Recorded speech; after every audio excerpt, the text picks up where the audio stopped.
Shalom church. Shalom. Shalom church. Shalom. எத்தனை பேர் இன்னைக்கு சந்தோஷமா இருக்கீங்க? Amen.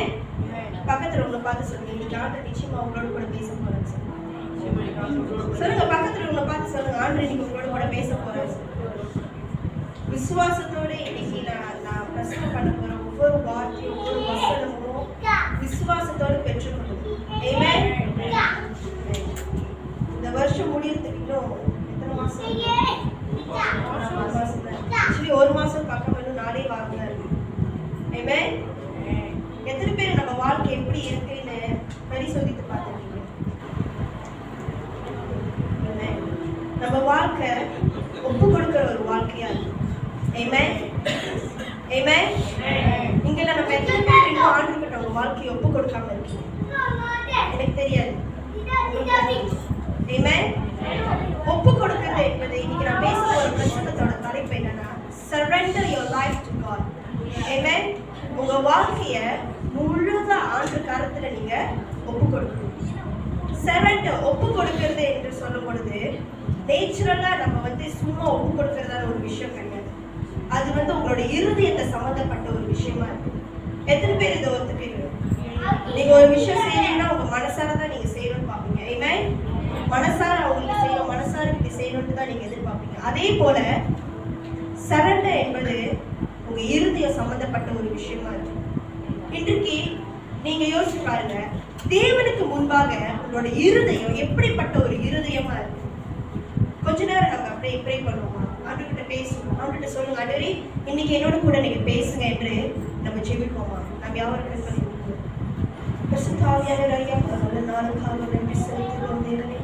ஐயாப்பா, எங்கேயும் நீர் வெளிப்படும்படிக்கு நாங்கள் ஜெபிக்கிற மாட்டேன். ஐயா, நீங்க சொல்ல போற ஒவ்வொரு வார்த்தையாக கர்த்தாவே, என்னுடைய வார்த்தையாக கர்த்தாவே, அது உங்களுடைய வார்த்தையா இருக்குது. ஒவ்வொரு ஜனங்களை கர்த்தர் தொடும்படிக்கு நான் ஜெபிக்கிறேன். இருதயத்தில் நீங்க பேசும்படிக்கு நான் ஜெபிக்கிறேன். ஐயா, உங்களை உயர்த்தி உங்களை தாழ்த்தி ஒப்பு கொடுத்து ஜெபிக்கிறோம். நிச்சயம் இன்றைக்கு தேவனுக்கு முன்பாக நம்மளோட இருதயம் எப்படிப்பட்ட இருதயமா இருக்கு? எப்படிப்பட்ட இருதயமா இருக்கு? நம்ம இருதயம் ஆண்டவரை விட்டு ரொம்ப தூரமா இருக்குதா, இல்ல ஆண்டவர் கிட்ட சேருகிற ஒரு இருதயமா இருக்குதா, கள்ளக்கபடம் இருக்கிற இருதயமா இருக்குதா? எப்படிப்பட்ட இருதயமா நம்ம கிட்ட இருக்குது? இருதயமானது அதுல எல்லாமே இன்வால்வ் பண்ணிருக்கணும். உங்களோட நம்பிக்கை, உங்களோட ஃபேத், ஒபீடியன்ஸ், இது எல்லாமே இருக்கிறது தான் நம்மளோட இருதயம்.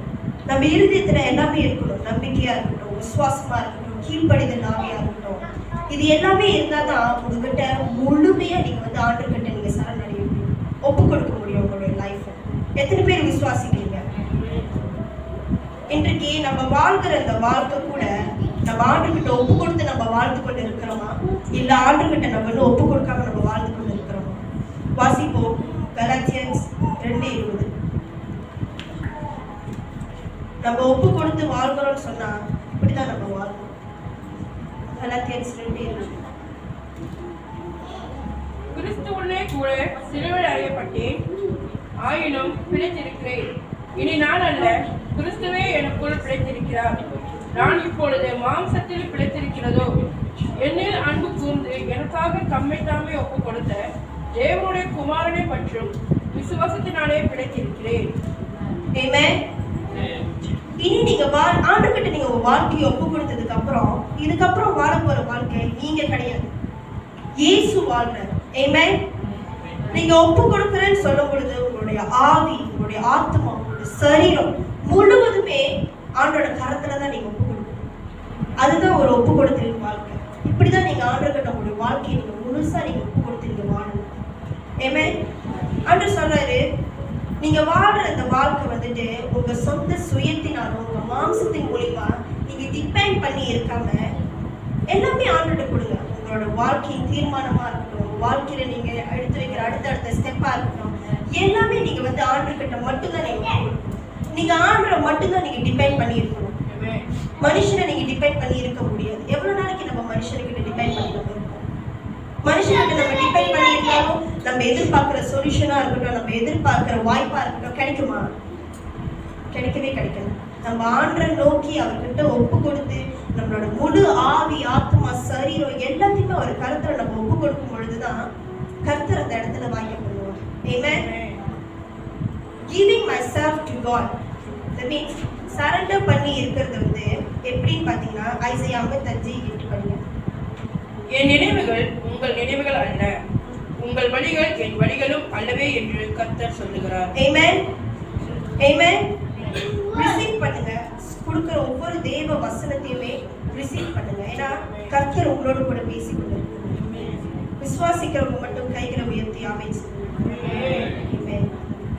சோ ஆண்டவர் சொல்றாரு, நம்ம ஆண்டுட்டு ஒப்பு கொடுத்ததுக்கு அப்புறம் நம்மளுடைய நினைவுகள் அவருடைய நினைவுகள் நம் நினைவுகள் அல்ல என்று தேவன் சொல்றார். Amen. நம்ம யோசிக்கிற மாதிரி நம்ம வாழ்க்கை இருக்காது. Amen. என்னைக்குமே சோ நம்மளுடைய ஆண்டவரோட நம்ம யோசிக்கிறது வந்து நம்ம வாழ்க்கையில நடக்காது. அவர் என்ன பிளான் பண்ணி வச்சிருக்காரோ அதுதான் நம்ம வாழ்க்கையில நடக்கும். இதெல்லாம் எப்ப நடக்கும்னா நீங்க ஆண்டவர்கிட்ட நீங்க முழு மனசா நீங்க ஒப்பு கொடுக்கிறப்ப இந்த விஷயம் நடக்கும். Amen. எப்பொழுதுமே ஆண்டவரை சார்ந்து இருக்கணும்னு நம்ம ஒரு தீர்மானம் எடுக்கணும். ஆண்டவரை மாத்திரம் நம்ம சார்ந்து இருக்கணும். ஆண்டவரை மட்டும் நம்ம டிபெண்ட் பண்ணி இருக்கணும். Choose to rest in the power of God. Amen. வாசிங்க 1 கொரிந்தியர் 2:5. என் பேச்சும் என் பிரசங்கமும் மனுஷ ஞானத்திற்குரிய நய வசனம் உள்ளதா இராமல் ஆவியினாலும் பலத்தினாலும் உறுதிப்பட்டதா இருக்கிறது. Amen. இன்னைக்கு நம்ம ஏதாவது ஒரு விஷயம் நம்ம கடந்து போறோம்னா நம்ம வந்துட்டு ஆண்டவர்கிட்ட தான் நம்ம சொல்லணும் எல்லா விஷயங்களும். நம்ம சொந்த ஞானத்தினால நம்ம சுய புத்தியின் மேல் நம்ம சாயாத விலகி ஆண்டவரை மாத்திரம் நம்ம நோக்கி பார்த்தோம்னா நம்ம வாழ்க்கையில எல்லாமே இந்த பெஸ்டா. பக்கத்துல உள்ளவங்களை பார்த்து சொல்லுங்க, it's not about you, it's all about God. Amen. நீங்க ஆண்டவர்கிட்ட வந்து நீங்க எல்லாத்தையுமே ஆண்டவரை நீங்க முழு மனசா நம்பி எல்லாத்தையுமே ஆண்டவர் கருத்துல நீங்க வந்து ஒப்பு கொடுக்கணும். Amen. கர்த்தரை நீங்க முழு இருதயத்தோட நம்பி நீங்க வந்து ஆண்டவர்கிட்ட எல்லா விஷயத்தையுமே ஒப்பு கொடுக்கணும். வாசிங்க Proverbs 3:5-6. உன் சுய புத்தியின் மேல் சாயாமல் உன் முழு இருதயத்தோடும் கர்த்தரில் நம்பிக்கையாய் இருந்து உன் வழிகள் எல்லாம் அவரை நினைத்துக்கொள், அப்பொழுது அவர் உன் பாதைகளை செவ்வாய்ப்படுத்துவார். Amen. முழு இருதயத்தோட நம்ம ஆண்டவரை நம்பி இருந்தோம்னு சொன்னோம்னா ஆண்டவர் நிச்சயமா நம்மளை வழிநடத்துவார். நம்ம சொந்த புத்தியுமே சுய புத்தியுமே நம்ம சாயாம எந்த ஒரு விஷயத்துமே நான் செய்யறது சரி, நான் போற ரூட் கரெக்ட், நான் இப்படி தீர்மானம் எடுக்கிறது சரின்னு நம்ம போவாம start to depend on God. Amen. நம்மளோட ஓன் பலத்துல நம்ம டிபெண்ட் பண்ணி இருந்தோம்னா எதுவுமே நம்மளுக்கு வந்து நிலைத்திருக்காது. Amen. ஆண்டவருக்குள் நீங்க நிலைத்திருங்க. உங்க இருதயத்தை ஆண்டவர் கருத்துல கொடுத்து நிலைத்திருங்க. Abide in him. Amen. அவருக்குள் நீங்க நிலைத்திருக்கும் பொழுது கர்த்தர் சகலவித எல்லா விஷயத்தையுமே உங்களுக்கு வாய்க்க பண்ண நல்லவராக இருக்கிறார். Amen.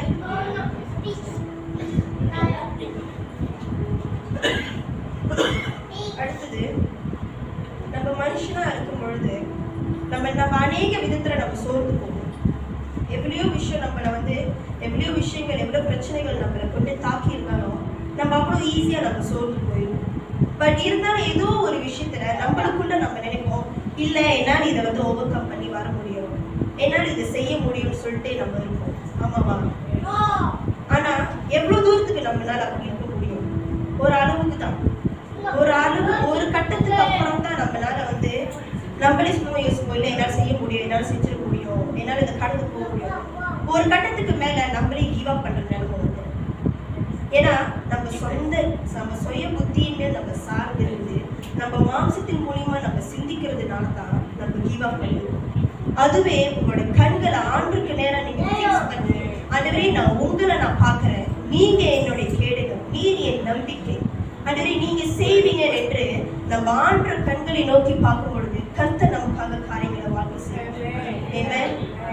ஆண்டு அந்த மாதிரி நம்ம இருக்கிற ஆண்டு நம்மளுடைய பலத்தை, நம்மளுடைய எல்லா பவர் ஸ்ட்ரென்த் எல்லாமே ஆண்டு வந்து இன்க்ரீஸ் பண்ணுது. விசுவாசத்தோடு ஐசியா 40வது அதிகாரம் 28-29 வாசம். பூமியின் கடையாந்தரங்களை சிருஷ்டித்த கர்த்தராகிய அநாதி தேவன் சோர்ந்து போவதும் இல்லை, இளைப்படைவதும் இல்லை.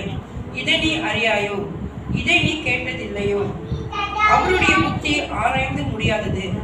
சோர்ந்து போகிறவனுக்கு அவர் பலன் கொடுத்து சத்துவம் இல்லாதவனுக்கு சத்துவத்தை பெருக பண்ணுகிறார். Amen.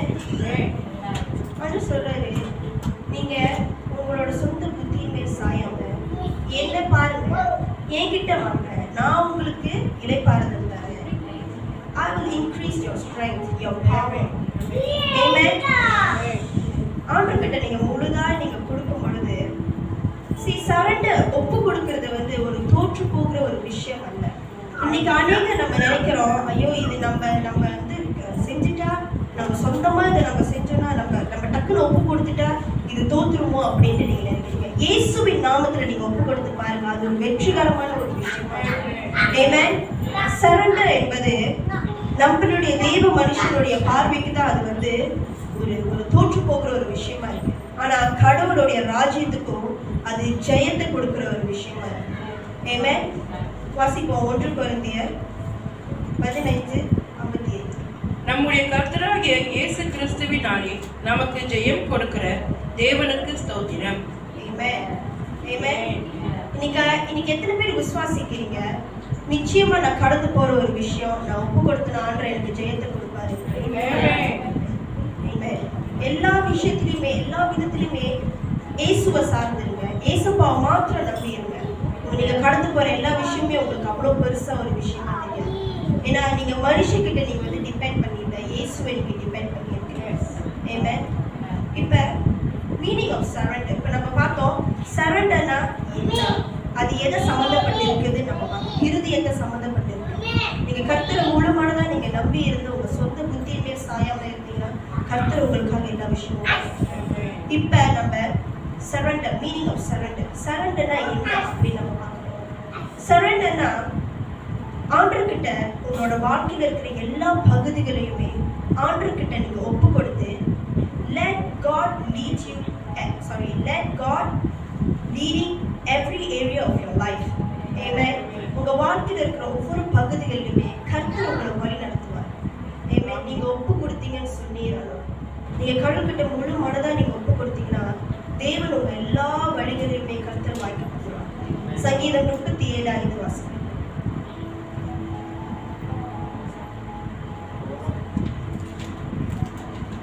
உன் வழிகளை கர்த்தருக்கு ஒப்புவித்து அவர் மேல் நம்பிக்கையா இரு, அவரே காரியத்தை வாய்க்க பண்ணுவார். ஆமென்.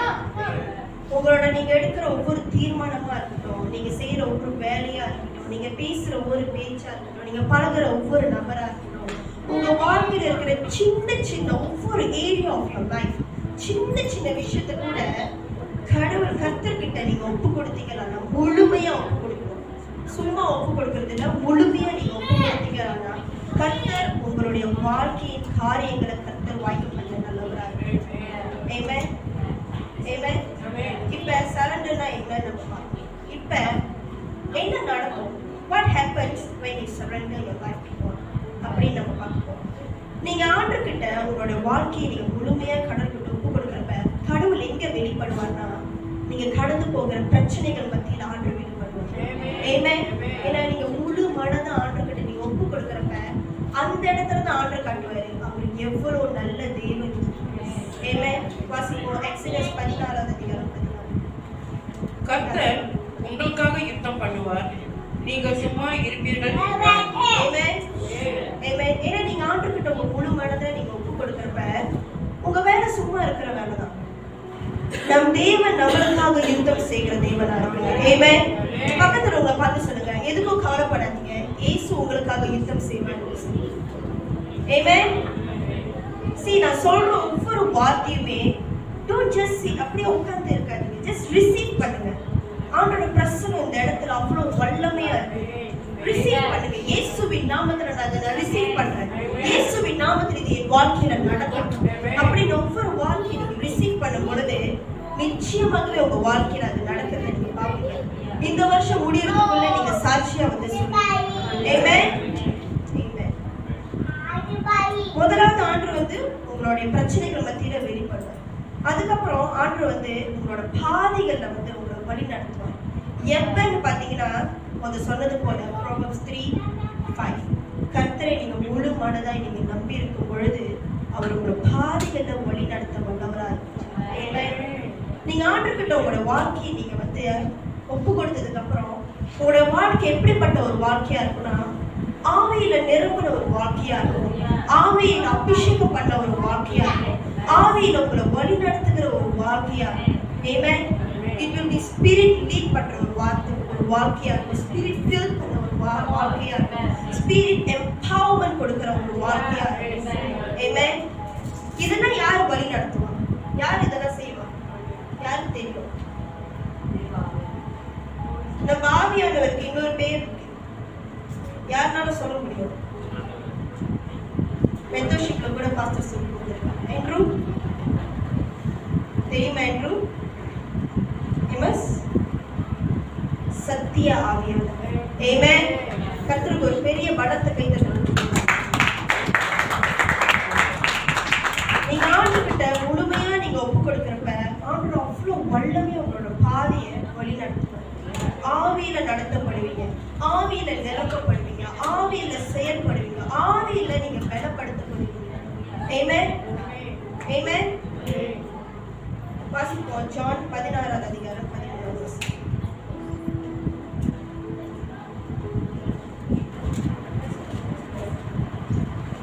சத்திய ஆவியாகிய அவர் வரும்போது சகல சத்தியத்திற்குள்ளும் உங்களை நடத்துவார்.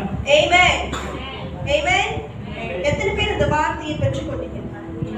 எத்தனை பேர் இந்த வார்த்தையை பெற்றுக்கொண்டீங்க? ஆமா, இந்த வார்த்தை எனக்கு தான். ஆமென். The spirit of truth will lead us. Amen. Amen. நீங்க வாழ்க்கையை முழுமையா ஆண்டவர் கரத்துல நீங்க ஒப்பு கொடுக்கிறப்ப சத்திய ஆவியானவர் உங்களை வழி நடத்த வல்லவரா இருக்கிறார். அது மாற்றம் அல்ல, சத்திய ஆவியானவர் நம்மளுக்கு அவர் நம்ம வாழ்க்கையில எப்படி நடக்கணும், என்ன செய்யணும், என்ன செய்யக்கூடாது, எந்த இடத்துக்கு நம்ம போகணும், எந்த இடத்துக்கு நம்ம போகக்கூடாது என்று சத்திய ஆவியானவர் சொல்லிக் கொடுக்க வல்லவரா இருக்கிறார். ஆமென். விசுவாசத்தோட சங்கீதம் 32வது அதிகாரம் 8வது வசனத்தை வாசிப்போம். நான் உனக்கு போதித்து நீ நடக்க வேண்டிய வழியை உனக்கு காட்டுவேன், உன்மேல் என் கண் வைத்து உனக்கு ஆலோசனை சொல்லுவேன். ஆமென்.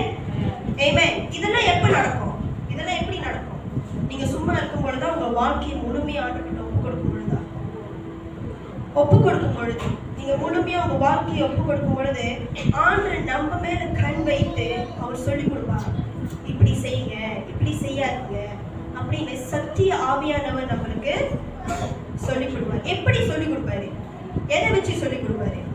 வாசிங்க சங்கீதம் 119வது அதிகாரம் 105வது வசனம். உம்முடைய வசனம் என் கால்களுக்கு தீபமும் என் பாதைக்கு வெளிச்சமாய் இருக்கிறது. Amen. God teach us through His word.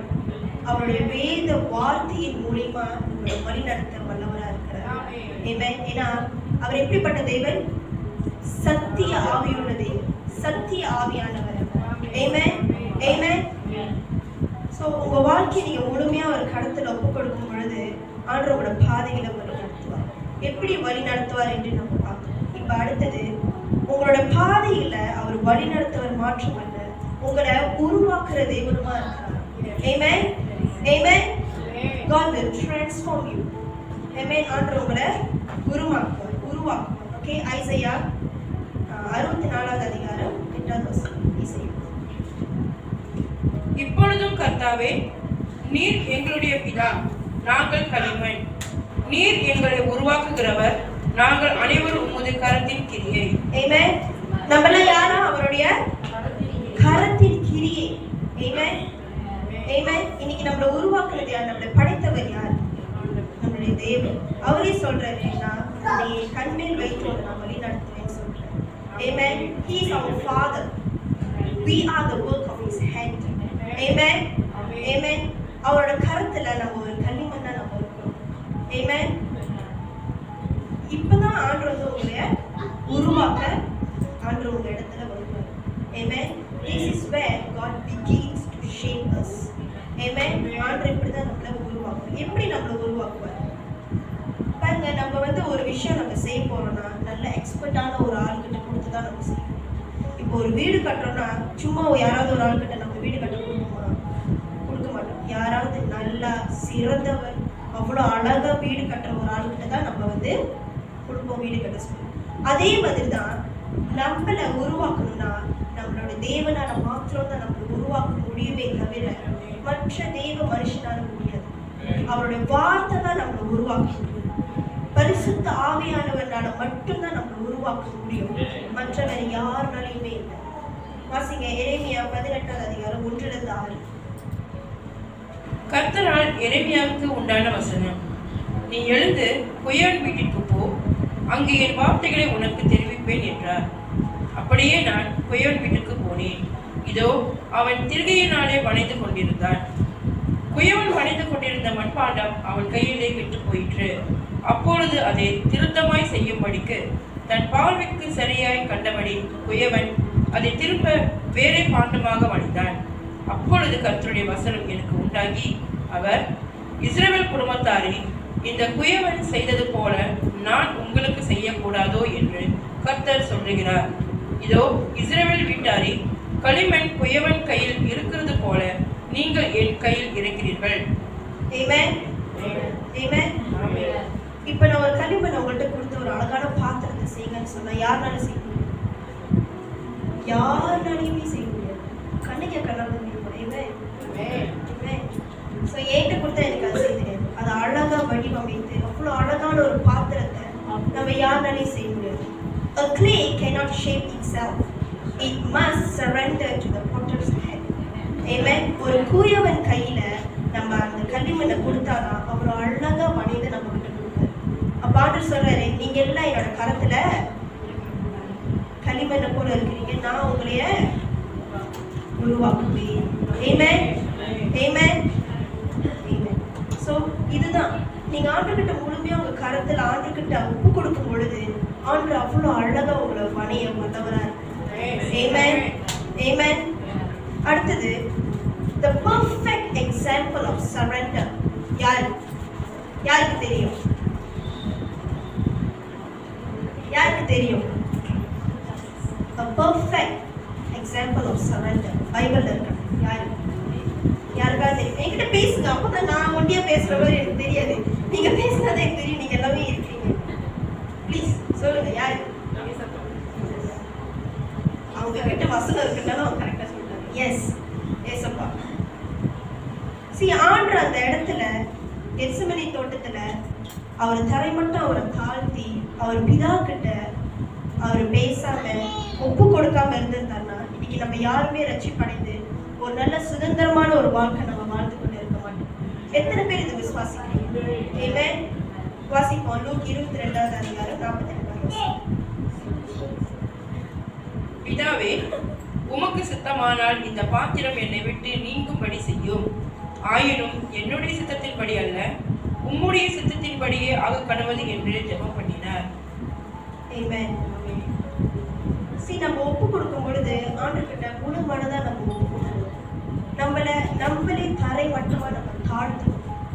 நம்மள முழுமையா நம்ம தாழ்த்தி பிதாவை ஆண்டவரை நம்ம உயர்த்தும் பொழுது கர்த்தர் அநேக விஷயங்களை செய்ய வல்லவராக இருக்கிறார். இந்த வசனத்துல நம்ம பார்க்கிறோம், ஆண்டவர் எவ்வளவு அன்பான ஒரு தேவன், அவர் இருதயம் எப்படிப்பட்ட ஒரு இருதயமா இருக்கு என்று நம்ம பார்க்கிறோம். ஆமென். ஆண்டவர் தன்னைத்தானே அவரை தாழ்த்தி அவர் பிதாவின் முன்பாக தன்னைத்தானே அவரை தாழ்த்தி அவர் பிதாவோட சித்தத்தை கேட்கிறார். ஆமென். இன்றைக்கு நம்மள எத்தனை பேர் ஒரு விஷயம் செய்யறதுன்னா ஆண்டவரோட சித்தத்தை நம்ம கேட்கிறோம். ஆண்டவரே நான் அப்படி செய்ய போறேன், நான் செய்யலாமா? ஆண்டவரே இங்க நான் போறேன், நான் போலாமா? எத்தனை பேர் நம்ம செய்யறோம்? எத்தனை பேர் நம்ம ஆண்டவர்கிட்ட நம்ம கேட்கிறோம்? நம்ம யாருமே கேட்கறது இல்லை. ஏன்னா நம்ம சொந்த சுயத்தின் புத்தியுமே நம்ம சார்ந்திருக்கிறதுனால. ஆமாவா இல்லையா? எஸ். ஸோ இது மூலியமா நம்ம ஒரு விஷயம் கற்றுக்கலாம். ஆண்டவர் மாதிரி நம்ம அவரோட பிதாவுக்கு முன்னுக்கு நம்மளை தாண்டி நம்ம தாழ்த்தி எல்லா விஷயத்துலையுமே ஆண்டவர்கிட்ட நம்ம ஆண்டவர்கிட்ட கொண்டு போகணும்னா ஆண்டவர் நம்ம இருதயத்தை பார்க்கல. நம்ம ஜெபிக்கிறத மாத்திரம் ஆண்டவர் பார்க்கல, நம்ம இருதயத்தையும் ஆண்டவர் பார்க்கல. ஆண்டவருக்கு உங்களோட இருதயம் எவ்வளவு முக்கியம் தெரியும். ஒருத்தவங்கள்ட்ட நீங்க பேசுறீங்கன்னா கூட உங்க இருதயம் எப்படிப்பட்ட இருதயமா இருக்கு? உண்மையை உத்தமோடு அவங்கள்ட்ட பேசுறீங்களா, இல்ல மனசுல ஏதாவது நினைச்சுட்டு நீங்க பேசுறீங்க? எல்லாமே ஆண்டவர் கவனிக்கும். ஆமென். ஆண்டவரை நம்ம ஆவியோட உண்மையோடு நம்ம தேடுவோம்னு சொன்னோம்னா நம்முடைய வாழ்க்கை the பெஸ்டான வாழ்க்கை. ஆமென். ஆண்டவரை நம்ம ஆவியோட உண்மையோடு நம்ம தேடணும். ஆமென். முழு ஆவி ஆத்மா சரீரத்தை ஆண்டவர் கரத்துல ஒப்பு கொடுத்து முழு ஆவியோடு உண்மையோடு தேடுவோம்னு சொன்னோம்னா ஆண்டவர் நிச்சயமா நம்ம வாழ்க்கையில கிரியை நம்முடைய இருதயம் எப்பொழுதுமே அவர் கரத்துல, அவரிடத்துல, அவர் பிரசனத்துல நிலைத்திருக்கும். ஆமென். நிலைத்திருக்குன்னு சொன்னோமா, ஆண்டவர் சொல்ற நீங்க ஆண்டவருக்கு இருதயத்துக்கு ஏற்ற மனுஷனா மாறுவீங்க. ஆமென். ஆமென். உங்களோட இருதயம் அவருக்குள் நிலைத்திருக்கும். ஆமென். உங்களோட வார்த்தையின்படி நீங்க சொல்லாதபடிக்கு, ஆண்டவரே உங்களை நான் நம்புறேன், ஆண்டவரே நீங்க எனக்கு செய்வீங்க, உங்களை நான் நேசிக்கிறேன்னு வார்த்தையால மாத்திரம் நம்ம சொல்லாதபடிக்கு நம்ம அவரே சார்ந்து இருக்கோம். வார்த்தையை சொல்லிட்டு அதுக்கப்புறம் நம்ம ஆண்டரை மறக்கிற அந்த மாதிரி ஆண்டு நம்ம கிட்ட எதிர்பார்க்கல. ஆண்டர் கேட்கறது உன் இருதயம் எனக்குள் நிலைத்திருக்கட்டும். ஆமென். வாசிப்போம். மத்தேயு 15ஆம் அதிகாரம் 8ஆம் வசனம்.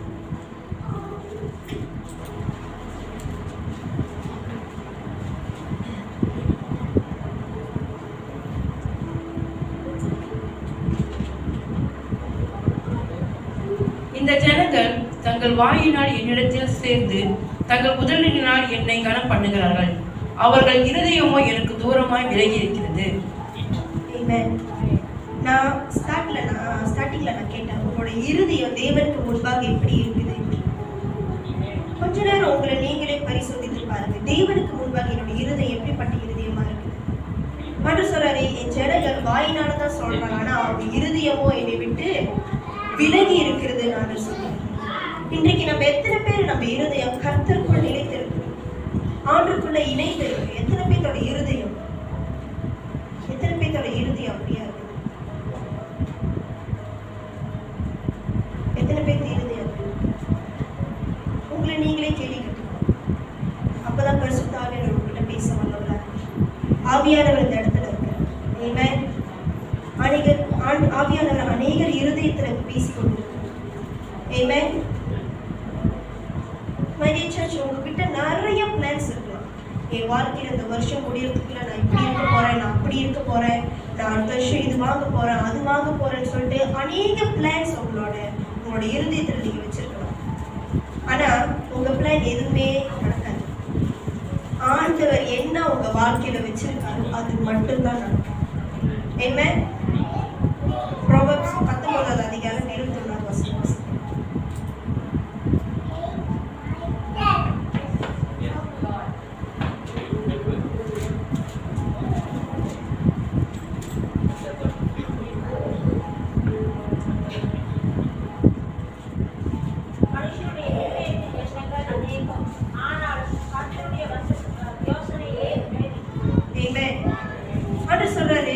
நம்மளுடைய இருதயத்தின் எண்ணங்கள் அநேகம். நம்ம சொன்ன மாதிரி நிறைய விஷயம் நம்ம யோசிச்சு வச்சிருக்கோம். ஆனாலும் கர்த்தருடைய யோசனையை நிலைநிறுத்தி. ஆமென். ஆமென். நீங்க என்ன வேணா நீங்க யோசிச்சு வச்சிருக்கலாம், ஆனா ஆண்டவரோட பிளான் மட்டும்தான் உங்களுக்கு. பக்கத்துல உள்ள பார்த்து சொல்லுங்க, God plan is always the best. God plan is always the best. ஆமென். சொல்லுங்க, நீங்க என்ன வேணாலும் யோசிச்சு வைங்க, ஆனா ஆண்டவர் உங்க வாழ்க்கையில வைத்திருக்கிறது தான் உங்க வாழ்க்கையில நடக்கும் என்று பக்கத்துல உள்ள பார்த்து சொல்லுங்க. சொல்லிட்டீங்களா? நம்ம நிறைய பிளான் பண்ணலாம், ஆனா அவரோட பிளான் தான் the best. ஆமென். வாசிங்க, விசுவாசத்தோடு இந்த வசனத்தை பெற்றுக்கொண்டு வாசிங்க. எரேமியா 29ஆம் அதிகாரம் 11ஆம் வசனம்.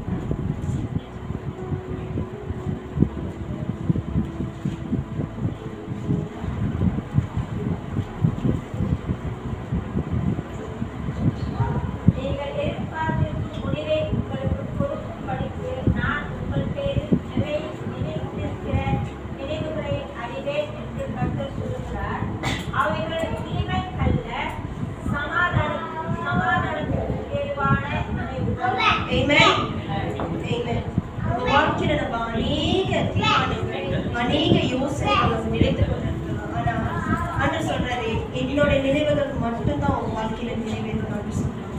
ஆமென்.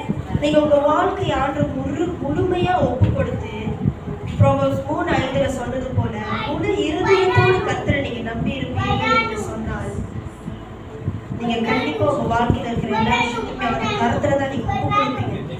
ஆமென். மற்றபடி யாருக்கிட்டையுமே நீங்க ஒப்பு கொடுக்க மாட்டீங்க. ஆண்டவர்கிட்ட ஒரு தடவை உங்க வாழ்க்கையை ஒப்பு கொடுத்து அதை ருசிக்க நீங்க ஸ்டார்ட் பண்ணிட்டீங்கன்னா, நீங்க மனுஷனை தேடி நீங்க போகவே மாட்டீங்க. ஆமென். மனுஷனை தேடி நீங்க போகவே மாட்டீங்க.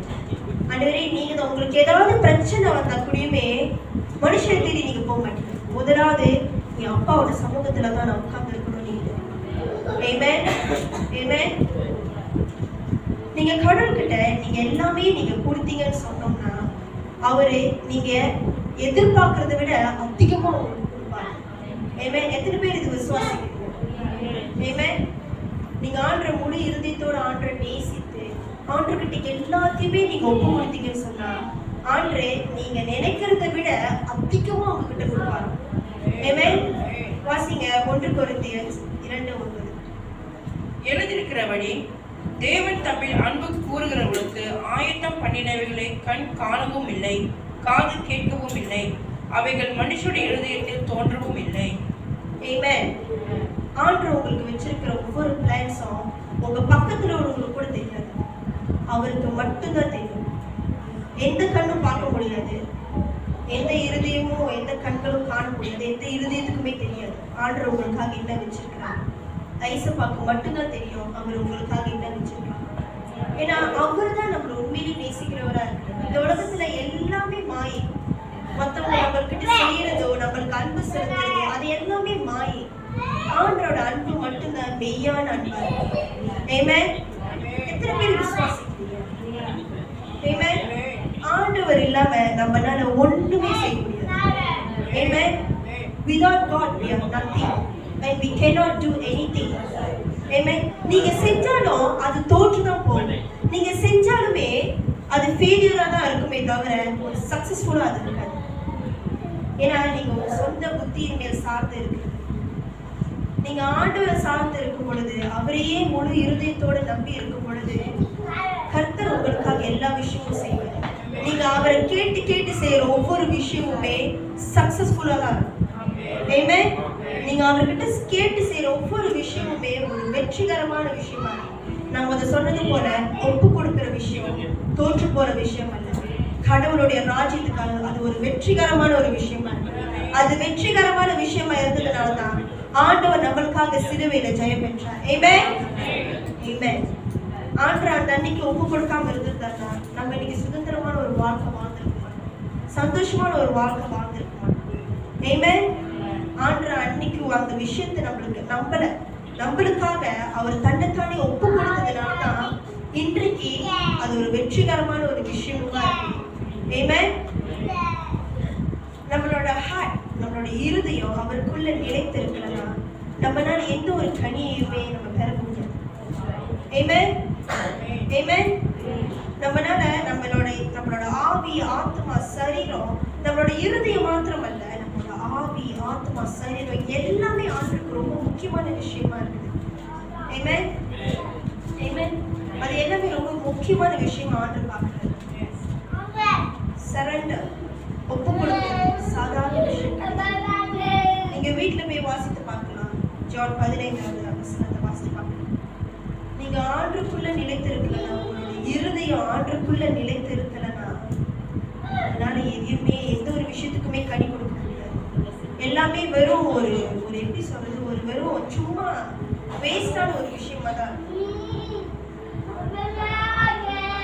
அறவைக்கான பாதியா தான் இருக்குமே தவிர நல்லா சிறந்ததா அது இருக்கு. ஆண்டவர் நம்மளோட இருதயத்தை பார்க்கிறோம். நம்ம எப்படி நம்ம ஒப்பு கொடுக்கிறோம், ஆண்டவர் எப்படி நம்ம ஒப்பு கொடுக்கிறோம், இட்ஸ் வெரி இம்பார்ட்டன்ட். நம்ம இன்னும் வாழ்ந்துக்கிட்டு இந்த வாழ்ற வாழ்க்கையை இன்னும் நம்ம சாதாரணமா நம்ம எடுத்துக்கிட்டோம்னா நம்ம ரொம்ப டேஞ்சரஸா இருக்கும். இன்னும் 4 வாரங்களா இருக்கு இந்த வருஷம் முடியறதுக்கு. உங்களை நீங்க ஆராய்ந்து பாருங்க. உங்க இருதயம் கர்த்தருக்கு முன்பாக, தேவனுக்கு முன்பாக உங்களுடைய இருதயம் எப்படிப்பட்ட இருதயமா இருக்கு? கர்த்தரை விட்டு தூர விலக்கி இருக்கிற ஒரு இருதயமா, இல்ல கர்த்தருக்குள் நிலைத்திருக்கிற இருதயமா? சாதாரண விஷயம் இல்லை. நம்ம கிறிஸ்துவர்களா வாழ்றது சாதாரண விஷயமே கிடையாது. நீங்க ஈஸியா ஒரு ஆளை வெறுக்க முடியாது, நீங்க ஈஸியா ஒரு ஆளை ஏச முடியாது, நீங்க ஈஸியா ஒரு ஆளை இதுவுமே நம்மளால செய்ய முடியாது. ஏன்னா ஆண்டவர் நம்மளோட ஒவ்வொரு செயல்களையும் ஆண்டவர் எப்படி பேசுறோம், எப்படி நடந்துக்கிறோம், என்ன எண்ணத்துல நம்ம பேசுறோம், என்ன எண்ணத்துல நம்ம பார்க்கணும், நம்ம இருதயம் அவங்களுக்கு முன்பாக எப்படி இருக்குன்றத விட கடவுளுக்கு முன்பாக எப்படி இருக்கு நம்ம இருதயம். ஆண்டவருக்கு பயந்த ஒரு வாழ்க்கையை நம்ம வாழ்றோமா? அல்லது ஏதாவது நடக்கட்டும் ஏதோ வாழ்க்கை நம்மளுக்கு தான் தெரியும். நம்மளோட இருதயத்தை பத்தி நம்மளுக்கு தான் தெரியும். அதுக்கும் மேல ஆண்டுக்கு தெரியும். ஆண்டு பார்க்குறாரு. ஆண்டு எல்லா விஷயத்தையுமே ஆண்டு நீங்க ஒப்பு கொடுத்தீங்கன்னு சொன்னீங்கன்னா கடவுள் நிச்சயமா அந்த இடத்துல ஒரு அற்புதம் அதிசயத்தை செய்ய வல்லவரா இருக்கு. ஆமென். ஆக்சுவலி இந்த நான்கிட்ட நான் கேட்டுக்கிட்டே இருந்தேன். பாஸ்டர் எப்பயும் என்ன சொல்லிட்டாங்க, நீங்க தான் 29ஆம் தேதி பிரசங்கம் பண்ணுவீங்க. நான்கிட்ட கேட்டுட்டே இருந்தேன், நான் எதை பத்தி நான் பேசுறது, நான் எதை பத்தி நான் சொல்றது, எதை பத்தி பேசுறது. கடந்த ரெண்டு வாரத்துக்கு முன்னுக்கு வந்து எனக்கு ஒரு விஷயம் நடந்துச்சு. என்னன்னா, நான் 1 வருஷத்துக்கு முன்னுக்கு நான் லைசன்ஸ் அப்ளை பண்ணேன். ஆனா இந்த வருஷம் வரைக்கும் நான் காசு கட்டாம தான் இருந்தேன். ஆக்சுவலி பாதி நான் காசு கட்டிட்டேன். என்னோட ஃபுல் பேமெண்ட்டே வந்து 1000 காசு கட்டி இருந்துச்சு. ஒரு 1200 அந்த மாதிரி இருந்துச்சு. நான் பாதி காசு நான் கட்டிட்டேன். மிச்சம் 925 வந்து நான் கட்டணும். அதை நான் வந்து மறந்துட்டேன். அதை நான் கட்டணுன்ற விஷயத்தை வந்து நான் மறந்துட்டேன். ஏன்னா எனக்கு இடையில நிறைய எனக்கு ஃபைனான்ஷியல் ப்ராப்ளம் வந்துச்சு. என்னோட வேலை இடத்துல நான் ரொம்ப ஸ்டேபிளாக இல்லாமல் நான் இருந்ததுனால இந்த விஷயத்தை நான் மறந்துட்டேன். அப்போ நான் மறந்ததுக்கு அப்புறம் என்னோட ஏஜென்ட் வந்து எனக்கு கால் பண்ணி சொன்னாங்க, நீங்கள் 11ஆம் மாதத்துக்குள்ளே அந்த காசை கட்டலைன்னா உங்களோட டாக்குமெண்ட் எல்லாமே லேப்ஸ் ஆகிடும், நீங்கள் திருப்பி நீங்கள் லைசன்ஸ் எடுக்கணும்னு சொல்லி சொன்னாங்க. எனக்கு அதுக்கு பெரிய வெடியாக இருந்துச்சு. எனக்கு எப்படின்னா ஏற்கனவே இவ்வளோ விஷயம் கடந்து போகிறோம், இது எனக்கு பெரிய வெடியாக இருக்கேன் நம்மளுக்குன்ட்டு ரொம்ப சோர்ந்து போனேன். ரொம்ப சோர்ந்து போய் எங்கள் அம்மாட்ட நான் போய் சொன்னேன், இந்த மாதிரி காசு கட்டணும், என்கிட்ட காசு இல்லை, நீங்கள் பார்த்து என்ன கட்டுவீங்கன்னு. அப்போ எங்கள் அம்மா சொன்னாங்க, இப்போதானே பிரசங்கம் கேட்டேன், உன்னோட நம்பிக்கை எங்கே போச்சு அப்படின்னு. எனக்கு ரொம்ப ஆத்திரம் வந்துச்சு. ரொம்ப பெரிய விஷயம் சொல்லிட்டு நம்பிக்கை எங்கே போச்சுன்னு கேட்டுட்டு இன்னும் ஒரு 3 வாரத்துக்கு இருக்கு நான் காசு நான் கட்டணும். என்கிட்ட சுத்தமாக காசு இல்லை, நான் எப்படி கட்ட போகிறோன்னு எனக்கு தெரியல. அப்போ நான் ஸ்கூலில் நான் வேலை செஞ்சுட்டு இருக்கிறப்ப என் ஃபோனில் லைன் இருக்கு. என் ஃபோனில் லைன் இல்லை. அந்த ஒரு நாள் ஃபுல்லாக நான் வந்து ஃபாஸ்டிங் இருந்தேன். பட் ஆனால் என்னால் என்னோட ஃபாஸ்டிங்கை வந்து கண்டினியூ பண்ணேன். அதுக்கு முன்னாடி நான் என்ன செஞ்சு திருப்பி எங்கள் அம்மா நான் கேட்டேன், உங்கள் விசுவாசம் எங்கே போச்சு, ஆர்டர் கண்டிப்பாக செய்வார் அப்படின்னு. என் மனசுல என்ன ஆர்டர் செய்வார், நான் இப்படி காசு கட்டாமல் இருக்கேன், என்ன மார்த்தனது காசு காய்க்க போகுது. உண்மையிலே எங்கள் அம்மாட்ட இந்த விஷயத்தை நான் மார்த்தனது காசு காய்க்க போகுது, ஏன் உனக்கு நம்பிக்கை இல்லையா எங்கள் அம்மா கேட்டாங்க. என்ன நடக்குதுன்னு சொல்லிட்டு நான் ரூம்ல இதை பற்றி ப்ரே பண்ண போனேன். ஆனால் இந்த விஷயத்தை குறித்து நான் ப்ரே பண்ணேன். நான் இருக்கிட்ட என்ன விஷயத்தை குறித்து ப்ரே பண்ணேன்னா, ஆண்டவரே நான் சொல்லுவீங்க, நான் இதுக்கப்புறம் எடுக்க போகிற ஒவ்வொரு தீர்மானத்தையும் உங்களுடைய கருத்தில் ஒப்பு கொடுக்குறேன்னு சொல்லிட்டு இந்த லைசன்ஸ்க்கு ப்ரே பண்ணாமல் வேற ஒரு விஷயத்துக்கு நான் ப்ரே பண்ணேன். அப்போ ப்ரே பண்ணி முடிச்சோன்னா பாஸ்டர் ஒரு 5 minutes ஓடி இருக்காங்க, எல்லாத்தையும் அனுப்பியிருப்பாங்க. ஸோ அவங்க பிரசங்கம் பண்ணதை வந்து திருப்பி ஒரு இந்த மாதிரி ஷார்ட்டாக இருக்காங்க. அது எல்லாத்தையும் நான் கேட்டுட்டு ரிசீவ் பண்ணிட்டு என் பைபிளை நான் பார்க்குறேன். சங்கீதம் 139 வசனம் வந்து என் கண்ணுக்கு போயிடுச்சு. அப்போ நான் படிக்கிறப்ப அவருக்கு நான் ரொம்ப நீட்டாக நான் ப்ரே பண்ணுவேன். அவர்கிட்ட சொன்னேன், நான் சொல்லி ஆண்டரோட நினைவுகள், ஆண்டர் வந்து நம்மளோட எண்ணங்கள் ஏக்கங்கள் எல்லாத்தையுமே ஆண்டர் அறிந்திருக்கிறார் என்று அந்த வசனம் சொல்லிச்சு படித்தேன். அப்போ நான் ஆண்டரை பார்த்துட்டு கண்ணை தண்ணி வந்துருச்சு. நான் சொன்னேன், கடவுளே நீங்கள் இருக்கீங்க, என்னோட எண்ணங்களை நீங்கள் அறிந்திருக்கீங்க, ஏக்கங்களை நீங்கள் அறிந்திருக்கிறீங்கன்னு சொல்லிட்டு இது மட்டும் தான் ஆண்டுட்டு நான் சொன்னேன். அதுக்கப்புறம் மறாத நாளில் வந்து ஃபாஸ்டிங் எடுத்தேன். ஆனால் நான் ஃபுல்லாக நான் கோத்ரூ பண்ணேன் என்னோட ஃபாஸ்டிங். ஒரு 1 மணிக்கெலாம் நான் முடிச்சிட்டேன். முடிச்சதுக்கு அப்புறமும் உட்காந்து நான் ப்ரே பண்ணேன். ஆக்சுவலி இந்த வார்த்தையை நான் சொல்லுவேன். ப்ரே பண்ண ஆண்டர் சொன்னார், சரண்டர் அப்படின்னு ஆண்டர் சொன்னார். அப்போ நான் வந்து பாட்டு படிச்சுக்கிட்டே சரண்டர் பாட்டை படிச்சுக்கிட்டே நான் சரண்டர் பண்ணேன். ஆனால் நான் ஒன்றுமே நான் யோசிக்கல.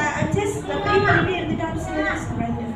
அப்போ நான்கிட்ட ஒப்பு கொடுத்துக்கிட்டே நான் ப்ரே பண்ணேன். என்னோட கவலைகள், கண்ணீர்கள் எல்லாத்தையுமே அவர்கிட்ட ஒப்பு கொடுத்து நான் ப்ரே பண்ணேன். இந்த லைசன்ஸை பற்றி நான் ப்ரே பண்ணேன். ஆக்சுவலி அந்த அன்றைக்கி ஃபாஸ்டிங் எடுத்ததும் இந்த லைசன்ஸ்க்காக கூட நான் ஃபாஸ்டிங் எடுக்கல. அப்போ அந்த காசு கட்டுறதுக்கு அந்த அண்ணன் நான் சொல்லிட்டேன், ஆனால் இன்னும் 1 வாரம் டைம் இருக்குன்னு நான் எப்படியாவது அந்த காசு கட்டிடுறேன் அப்படின்ட்டு. அப்போ நான் அந்த மாதிரி சொல்லிட்டதுக்கப்புறம் எப்போ சுத்தமாக லைன் இல்லை. 5 மணிக்கு நான் வந்து ஹாட்ஸ்பாட் என்னோட கலீக்ட இருந்து நான் வாங்கினேன். அந்த அண்ணன் மெசேஜ் அனுப்பியிருந்தாரு. எனக்கு பார்த்துற பயம் வந்துச்சு, ஐயோ ஏதாவது கேட்டு வரேன்னு சொல்லிட்டு டக்குன்னு ஃபோன் ஆஃப் பண்ணிட்டேன். ஃபோன் ஆச்சுல பார்க்கக்கூடாதுன்னு சொல்லிட்டு அப்படியே பிள்ளைங்கள்ட்ட அப்படியே பிஸியாக பேசிட்டு திடீர்னு தட்டிட்டேன். அந்த மெசேஜ் திடீர்னு தட்டினால அந்த அண்ணன் என்ன போட்டிருந்தாருன்னா, அவனோட லைசன்ஸ் வந்து பாஸ் ஆயிடுச்சு, நீ ஜேபிஜே அவனோட ஜேபிஆர்னா ஜேபிஜே அதில் போய் நீ ரீஃப்ரெஷ் பண்ணி பாரு அப்படின்ட்டு சொன்னாங்க. அப்போ நான் சொன்னேன், அண்ணே நானும் காசு கட்டல அப்படின்னு நான் சொன்னேன். அப்படி சொல்லிட்டோட என் மனசுக்குள்ள வந்து ஏதோ ஒரு சந்தோஷம். ஆனால் நான் சொன்னேன், ரொம்ப சந்தோஷப்பட்ட, திடீர்னு சாரமான ஆளுக்கு அனுப்பிட்டேன்னு சொல்லிட்டு நம்மளுக்கு மூத்தம் ஆயிடும்னு சொல்லிட்டு இப்போ சாவ இருந்தேன். அப்புறம் பார்த்தா திருப்பி ஒரு மெசேஜ் வந்து என்ன அனுப்புனாங்கன்னா, there is someone in your life who is really concerned about you. They already paid this money for you. என்ன சொன்னாங்கன்னா, உன்னோட வாழ்க்கையில யாரோ ஒரு ஆளு உன் மேல அக்கறையா உள்ளவங்க இந்த காசை கட்டிட்டாங்க. எது 925 கட்டிட்டாங்க. அதை பார்த்துட்டு நான் அதை அப்படியே பார்த்துட்டே இருந்துட்டு என் கல்ல தண்ணியா ஊத்துது. இதை சுத்தி பிள்ளைங்கெல்லாம் வந்துருச்சுங்க. ஆனா நான் எனக்கு எப்படி எக்ஸ்பிரஸ் பண்றது தெரியாம ராஜேஷ் மேல பார்த்துட்டு அப்படியே அழுவுறேன். என் கல்ல தண்ணி ஊத்திட்டே இருக்கு. நான் மனசுல சொல்றது, அதுவே இது உண்மையா, இது உண்மையா, இது உண்மையா நடக்குதா என் வாழ்க்கையில, இது உண்மையிலே என் வாழ்க்கையில நடக்குதா, யார் இந்த காசு கட்டியிருப்பா, என் வாழ்க்கையில அப்படி யாருமே இல்லையே, யார் ஆண்டவரே யார் ஆண்டவரேன்னு கேட்டுட்டே இருந்தது. அந்த அண்ணன் சொல்லிட்டாரு, நான் உங்ககிட்ட நான் சொல்ல மாட்டேன் யாரு கட்டுனாரு, ஏன்னா அவங்க உங்ககிட்ட சொல்ல வேணாம்னு சொல்லிட்டாரு. இதுக்கு மேல போய் கேட்டா அவர் ஏதாவது ஏசிடுவாருன்னு சொல்லிட்டு நான் பேசாம. ஆனா நான் கேட்டுக்கிட்டே இருந்தேன், யார் ஆண்டவரே யாரு காசு கட்டினா, யார் காசு கட்டினான்னு எனக்கு தெரியல. அப்ப எனக்கு ஞாபகம் வந்துச்சு, நம்ம ப்ரே பண்ணுவோம். இவங்க நான் உட்காந்து முழங்கால் படிட்டு அந்த விஷயத்த ரொம்ப சீரியஸா எடுத்துக்காம ப்ரே பண்ணல அப்படியுமே ஜஸ்ட் அவர்கிட்ட நான் சொன்னேன், என்னோட நினைவுகளை நீங்க அறிந்திருக்கிறீங்க, என்னோட ஏக்கங்களை நீங்க அறிந்திருக்கிறீங்க, இது எல்லாமே நம்முடைய காலத்துல நான் ஒப்பு கொடுக்குறேன்னு சொல்லி நான் ப்ரே பண்ணேன். இந்த ஒரு விஷயத்த ஆண்டவர் எனக்கு செஞ்சார். எனக்கு எப்படின்னா ஒரு பெரிய பாரத்தை என் மேல வச்சிருந்து அதை தூக்கி யாரும் கொண்டு வேற இடத்துல வச்ச மாதிரி எனக்கு ஆயிடுச்சு. ஏன்னா நான் ரொம்ப கஷ்டப்பட்டேன். நான் ரொம்ப யோசிச்சேன், எப்படி கட்ட போறோம், யார்கிட்ட கேட்க போறோம், என்ன செய்ய போறோம், ஏது செய்ய போறோம்னு சொல்லிட்டு ரொம்ப அனுபவிக்கிட்டு இருந்தேன். இந்த மெசேஜ் எனக்கு வந்ததுக்கு அப்புறம் எனக்கு ரொம்ப சந்தோஷமா இருந்துச்சு. அதே சமயம் அடிக்கடி இது என் வாழ்க்கையில நடந்துச்சா, ஆண்டவர் செஞ்சா அப்படிதான் செய்வார்.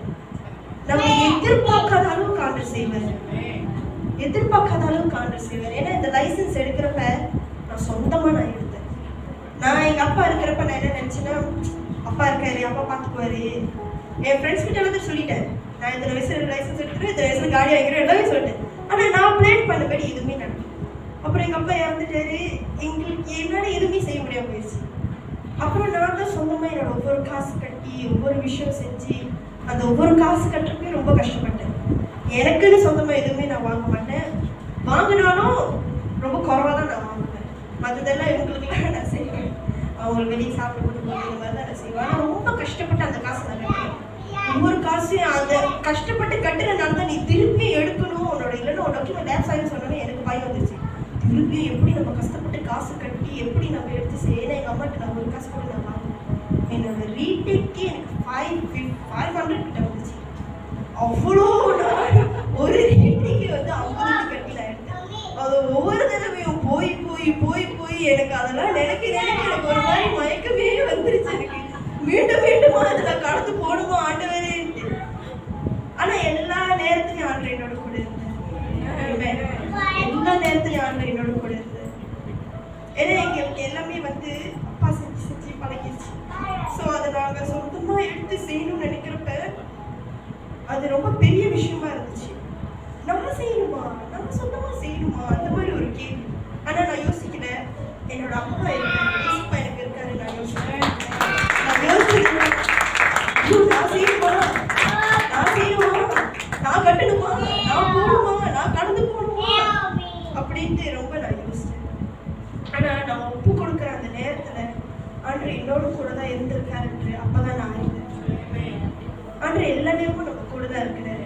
ஆண்டவர் நம்மளை பார்க்குறாரு, பார்த்துக்கிட்டே இருக்கிறார். நம்ம இருதயத்தை பார்க்குறாரு, நம்ம எப்படி பேசணும், அவர்கிட்ட நம்ம எப்படி ஒப்பு கொடுக்கணும், அவர் முன்னுக்கு உண்மையா ஒப்பு கொடுத்துட்டு அதுக்கப்புறம் நம்ம தெரியாத மாதிரி இருக்கிறோமா, இல்லை அப்பயும் அவரே நம்ம சார்ந்து இருக்கிறோமா ஆண்டவர் பார்க்குறாரு. ஆமென். நம்ம யாவரும் எதிர்த்து நின்று உங்களோட வாழ்க்கையை நீங்க சிந்தித்து பாருங்க, உங்களோட இருதயத்தை பரிசோதித்து பாருங்க. ஆண்டவர் கருத்துல ஒப்பு கொடுக்கணும் வாழ்க்கையை. எனக்கு நடந்த பெரிய பெரிய சாட்சி உங்களோட வாழ்க்கையை